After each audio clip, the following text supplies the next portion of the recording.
مجھے بچوں سے پیار بھی بہت تھا اور میں بچوں سے ڈرتی بھی بہت تھی۔ یہ عجب بات تھی، لیکن عجب بات اس لیے تھی کہ ہمارے خاندان میں جڑوا بچوں کی پیدائش ایک عام سی بات تھی۔ شادی کے بعد ہر لڑکی 2 جڑوا بچے پیدا کرتی تھی اور یہ حقیقت ہماری وراثت میں چلی آ رہی تھی کہ ہر کنبے میں ایک بار جڑوا اولاد ضرور ہوتی تھی۔ مثلاً ہم جڑوا بہنیں پیدا ہوئیں، ہماری تائی کے 2 جڑوا بچے پیدا ہوئے، اسی طرح ان کی بیٹی نے جڑوا بچوں کو جنم دیا اور پھر چچی بھی 2 جڑوا لڑکوں کی ماں بنی۔ میں چونکہ سب سے چھوٹی تھی اور میری جڑوا بہن ہم عمر ہونے کے ساتھ ہم شکل بھی تھی، ہماری پہچان میں مشکل ہوتی تھی جو کبھی تکلیف دہ اور کبھی دلچسپ ہوتی۔ مثلاً ہماری ملازمہ مجھے ایک بار دودھ پلا دیتی تو جب میری بہن کی باری آتی تو ہم شکل ہونے کے سبب وہ دوبارہ مجھے ہی دودھ پلا دیتی اور میری بہن بیچاری بھوکی رہ جاتی۔ خیر، یہ تو ایک مثال کے طور پر بات کی ہے، ورنہ ہم دونوں بہنوں کی پہچان کی خاطر ایک کے بال کٹوائے جاتے جبکہ دوسرے کے بال کافی لمبے رکھے جاتے تاکہ شکل مختلف نظر آئے اور دیکھنے والے پہچان لے کہ کون سی سائرہ اور کون سی نائلہ ہے۔ میرا نام نائلہ تھا۔ جب میں 14 سال کی ہوئی تو چھوٹی چچی کے ہاں 2 بچے ایک ساتھ پیدا ہوئے۔ ان کے پاس کوئی مددگار خاتون نہیں تھی۔ انہوں نے امی سے کہا، بھابھی نائلہ کو کچھ دنوں کے لیے میرے پاس بھیج دو۔ اسکول میں گرمیوں کی چھٹیاں تھیں، مجھے بھی ان کے گھر میں رہنے کا بہت شوق تھا کیونکہ میں کافی عرصے سے ان کے گھر نہیں گئی تھی۔ میں امی سے جانے کے لیے اصرار کرنے لگی۔ وہ بولیں، بیٹا میری طرف سے اجازت ہے لیکن ان کے سبھی بچے بہت چھوٹے ہیں، تم ان کے گھر رہ کر چند دنوں میں ہی تھک جاؤ گی۔ میں نے کہا، پلیز امی آپ مجھے جانے دیں، میں نہیں تھکوں گی۔ چچی مجھے پیار کرتی ہیں تو مجھے بھی ان کے بچے پیارے لگتے ہیں، خاص طور پر ان 2 ننھے منوں کو دیکھنے کو تو بہت دل کرتا ہے جو ابھی پیدا ہوئے ہیں۔ پہلے تو امی نہ مانی، پھر میرے بہت اصرار کرنے پر امی نے مجھے چچا کے گھر بھجوا دیا۔ میرے چچا کا گھر حیدرآباد میں تھا۔ حیدرآباد آ کر میں بہت خوش ہوئی۔ چچی کے 2 بار جڑوا بچے پیدا ہو چکے تھے، ابھی پہلی جوڑی صرف 2 برس کی تھی کہ 2 اور اکٹھے آ گئے، جبکہ ان کے پہلے سے بھی 2 بیٹے موجود تھے۔ پہلا لڑکا جنید 5 سال کا اور دوسرا 4 سال کا تھا۔ یہ بھی اتنے بڑے نہ تھے، آپس میں کبھی کھیلتے کبھی لڑتے، غرض کے سارا دن گھر کو سر پر اٹھائے رکھتے۔ یہ بہت شرارتی تھے، میں کبھی انہیں چھت سے اتارتی، کبھی غسل خانے سے نکالتی تو کبھی یہ چھوٹی بالٹیوں میں سر پھنسا لیتے۔ ان دنوں ہماری چچی کو کوئی اچھی ملازمہ بھی نہیں مل رہی تھی اور پرانی والی کام چھوڑ کر چلی گئی تھی۔ یہاں آ کر پتا چلا کہ انہیں تو صرف ایک نوکرانی چاہیے تھی، اسی وجہ سے انہوں نے مجھے بلوایا تھا کہ میں ان کے بچوں کو سنبھالنے میں کچھ مدد کروں گی اور گھر کے سارے کام بھی کر دیا کروں گی۔ یہاں آئی تو دوسرے ہی دن میری ساری خوشی خاک میں مل گئی۔ دونوں بڑے بھائی کرکٹ کھیل رہے تھے کہ جنید نے گیند مار کر سنگھار میز کا آئینہ توڑ دیا تو مار بیچارے جمشید کو پڑی۔ 2 سالہ سلیم اور فہیم الگ سارا دن شور مچاتے، روتے اور گرتے پڑتے رہتے۔ ماں کا جینا 2 بھر کیا ہوا تھا۔ چچی انہیں سنبھالتی تو ان سے چھوٹے دونوں جڑوا بچوں کو ایک ساتھ بھوک لگ جاتی اور وہ جو مسلسل رونا شروع کرتے تو فیڈر بناتے ہوئے میرے ہاتھ کانپنے لگتے۔ ایک کو چپ کراتی تو دوسرا گلا پھاڑنے لگتا، غرض کہ میری پوری کوشش کے باوجود میں انہیں سنبھال نہ پائی۔ رات بھر بیچاری چچی بار بار ہر بچے کو تھپک تھپک کر سلاتی، ایک سوتا تو دوسرا اٹھ جاتا۔ اس کے رونے سے سوتے ہوئے باقی سارے بچے جاگ جاتے اور یوں رات کی نیند حرام ہو جاتی۔ ایک ہفتے میں ہی میرا برا حال ہو گیا اور مجھے بخار چڑھ گیا۔ چچی کی حالت اگرچہ قابل رحم تھی مگر مجھ میں اتنی سکت اور حوصلہ نہ تھا کہ بچوں کے اس چڑیا گھر میں خود کو مزید قید رکھتی۔ بالآخر تھک ہار کر گھر فون کیا، امی کو واسطے دیے کہ خدارا مجھے فوراً بلوا لیں ورنہ میں یہاں پر مر جاؤں گی۔ امی بولی، خدا نہ کرے مریں تیرے دشمن، یہ کیا منہ سے غلط لفظ بول رہی ہو؟ میں نے تو پہلے ہی کہا تھا کہ حیدرآباد مت جاؤ، تم ابھی چھوٹی ہو، اتنی مشقت برداشت نہیں کر سکو گی، تمہاری چچی کوئی اور بندوبست کر لیں گی، مگر تم اس وقت نہیں مانی۔ بھلا تم اس قدر شور شرابے کے عادی کہاں ہو؟ اگر سونے میں تاخیر ہو جائے تو تمہاری طبیعت خراب ہو جاتی ہے۔ جو وقت پر سونے وقت پر اٹھنے کا عادی ہو وہ بھلا ایسے گھر میں کیسے چین سے رہ سکتا ہے جہاں ماشاءاللہ اتنے سارے جڑوا بچے ہوں۔ خیر، پھر انہوں نے میری التجا پر ترس کھایا اور اگلے دن ابا جان کو مجھے واپس لے جانے کے لیے بھیج دیا۔ ایک چچی ہی نہیں، اپنے خاندان میں جس خاتون کی جڑوا اولاد ہوتی تھی میں نے بچوں کی پرورش میں ان کا برا حال دیکھا تھا کہ نہ انہیں دن کا چین تھا، نہ رات کی نیند انہیں نصیب ہوتی تھی۔ میں سوچتی تھی اگر میری شادی ہوئی اور مجھے بھی ایسی صورتحال درپیش ہوئی تو کیا ہوگا؟ میں تو سچ مچ اپنا ذہنی توازن کھو بیٹھوں گی اور پاگل ہو جاؤں گی۔ دن گزرتے گئے اور میں شادی کی عمر کو پہنچ گئی۔ میرے لیے رشتے آنا شروع ہو گئے۔ پھر اچانک جب بڑی تائی نے اپنے بیٹے کے لیے میرا رشتہ طلب کیا تو میں گھبرا گئی۔ ان دنوں میری عمر 17 برس تھی اور میٹرک پاس کر چکی تھی کہ میرے تایا اسی ضد پر اڑ گئے کہ اب میری شادی کروا کر ہی رہیں گے۔ انہوں نے والد صاحب سے اصرار کیا، نائلہ کا رشتہ میں اپنے سبحان کے لیے چاہتا ہوں، تم انکار نہیں کرو گے؟ ویسے بھی ہمارے ہاں شادیاں خاندان میں ہی ہوتی تھیں اور تائی کے ہاں بھی ایک بار جڑواں بچے ہو چکے تھے، ایک جو میرے نصیب میں لکھے تھے، یعنی میرے ہونے والے شوہر سبحان اور ان کے ساتھ جڑواں ان کی بہن پیدا ہوئی تھی جو اب میری نند بننے والی تھی۔ میری نند کی شادی پہلے ہی ہو چکی تھی اور وہ ابھی تک بے اولاد تھی۔ یہ بھی عجب المیہ تھا کہ بیچاری میری نند ریحانہ شادی کے بعد 3 سال تک اولاد کو ترسی، حالانکہ باقی سب کے ہاں اللہ تعالیٰ نے اپنی رحمت برسائی، ایک نہیں ہر بار 2 بچے ایک ساتھ بخش دیے تھے۔ بے شک اولاد بڑی نعمت ہے، یہ ایسا میٹھا پھل ہے جو اس سے محروم ہوتے ہیں کوئی ان کا دکھ پوچھے، لیکن میں نے اپنے خاندان میں اولاد کی اس نعمت کی پرورش میں جس طرح ان کی ماؤں کو خجل خوار دیکھا تھا، تب سے جڑواں بچوں سے ڈر لگنے لگا تھا۔ خیر میرا رشتہ طے ہو گیا، 2 ماہ بعد شادی تھی۔ شادی کی تیاریاں ہونے لگی۔ میں ہر وقت دل میں یہی دعا کرتی رہتی کہ اللہ پاک مجھے 2 جڑواں بچے ایک ساتھ مت دینا۔ میرا یہی سوچ کر برا حال تھا، بالآخر میری شادی کا دن آ گیا اور میں دلہن بن کر سبحان کے گھر آ گئی۔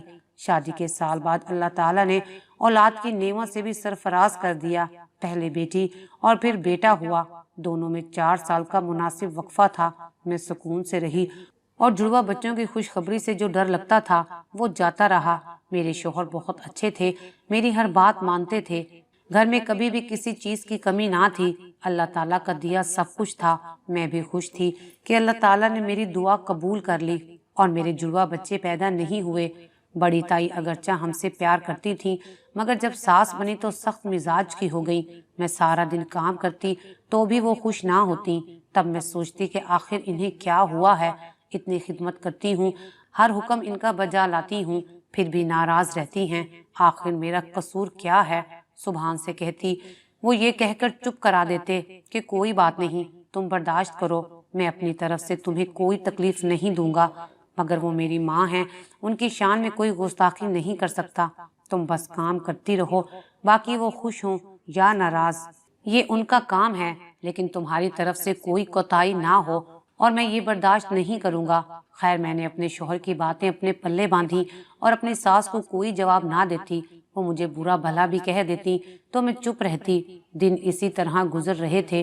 میری نند ریحانہ کی شادی مجھ سے 3 برس قبل ہوئی تھی اور اب ان کی شادی کو 8واں سال تھا۔ بہت جتن کر لیے، علاج بھی بہت کروایا، شہر کا کوئی ڈاکٹر نہیں چھوڑا، مگر اللہ تعالیٰ نے اولاد سے محروم رکھا۔ اس وجہ سے وہ بہت پریشانی میں رہنے لگی تھی اور اکثر جب وہ میکے آتی مجھ سے الجھنے لگتی۔ میری ساس بھی مجھ سے اپنا موڈ خراب کر لیتی۔ اس سے میں نے یہ نتیجہ اخذ کیا کہ ہو نہ ہو انہیں یہ حسرت ہوتی ہے کہ مجھے اللہ نے اولاد سے نوازا لیکن اس کو محروم رکھا ہے۔ میں ہر وقت یہی دعا کرتی کہ اللہ پاک میری نند ریحانہ کو بھی اولاد عطا کر دے تاکہ ان کا مرجھایا من کھل جائے۔ انہی دنوں میری طبیعت خراب ہوئی تو میں لیڈی ڈاکٹر کے پاس گئی۔ اس نے خوشخبری سنا دی کہ میں امید سے ہوں اور اس بار اللہ تعالیٰ نے مجھے جڑواں بچوں سے نوازا ہے۔ یہ خوشخبری سن کر میں خوش ہونے کی بجائے لرز کر رہ گئی۔ جڑواں بچوں کی ماؤں کا حشر معلوم تھا کہ جڑواں بچوں کو پروان چڑھانا کس قدر دشوار ہوتا ہے۔ مجھے تو سارے گھر کا کام بھی کرنا ہوتا تھا۔ اللہ سے شکر گزاری کی بجائے شکوہ کرنے لگی کہ اے اللہ ایک بچہ میرے حصے کا تو میری نند کو دے دیتا۔ بیچاری ریحانہ باجی کو کس قدر اس نعمت کے لیے ترستی ہیں، ہر وقت اس محرومی کے باعث پریشان رہتی ہیں۔ دعا اس کے لیے مانگتی تھی، لگ مجھے گئی۔ میں لیڈی ڈاکٹر کی بات سن کر گھر آ گئی۔ میرا شوہر اور میری ساس تو بہت خوش تھے مگر میرا دل بہت اداس تھا۔ اب میں چاہتی تھی کہ کسی طرح یہ بچے ضائع ہو جائیں اور میرے پیٹ میں ہی مر جائیں۔ ان دنوں میں نے اور زیادہ مشقت والا کام کرنا شروع کر دیا، جبکہ لیڈی ڈاکٹر نے مجھے بیڈ ریسٹ کے لیے کہا تھا۔